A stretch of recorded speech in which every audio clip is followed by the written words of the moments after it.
Hello and welcome back to the Humbrol YouTube channel for another in our How to Use series.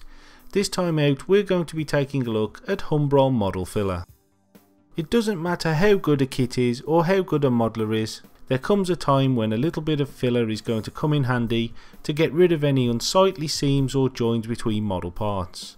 Here we're going to be using Humbrol model filler to remove the fuselage join seams on this Airfix Mustang.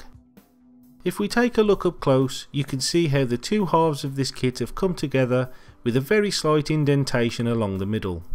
Using Humbrol model filler we're going to eliminate this seam and remove that join completely, leaving us with a perfectly smooth surface over which we can apply our paint. Straight from the tube, Humbrol model filler is a fairly thick but very smooth grey paste which is ready to go straight away without any further work. If the consistency of the putty is too thick from the tube, it can be thinned to the desired consistency using Humbrol liquid poly. A few drops are simply added to the filler and then stirred until the desired consistency is achieved.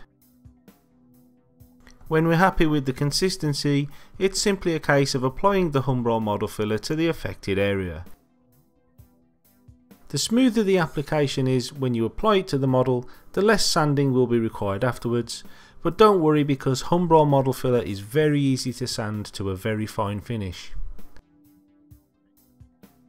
The putty is dry in a couple of hours and you'll notice that it has changed colour from a dark grey to a very pale almost white.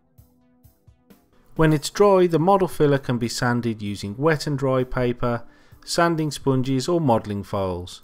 We're going to be using a medium grit sanding sponge and nice horizontal strokes just to remove that first layer of filler and see what's happened to that mould seam underneath.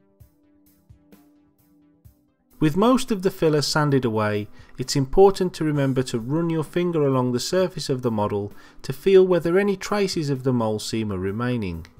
Because modelling putties and fillers shrink when they're applied, it's not uncommon for a second application to be required to fully remove the problematic area.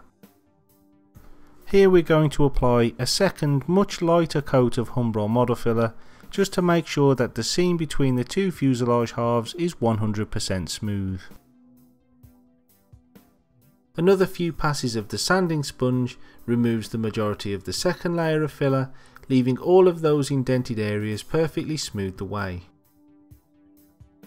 Now we're going to treat the surface with a layer of Humbrol's acrylic spray primer. This will bring all of the surface together with a matte grey finish and that will highlight any imperfections should they remain. If we take a look up close before the primer is applied and then again after the primer has been allowed to dry, you'll see that that entire seam has disappeared now and the area is nice and smooth.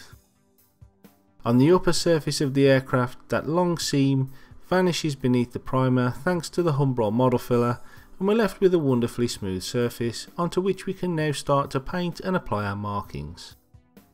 So now you've seen what Humbrol model filler can do to the mould seams and join lines on a kit, why not give it a try on your next project and see how smooth a finish you can achieve. Thanks very much for watching and we'll see you again next time.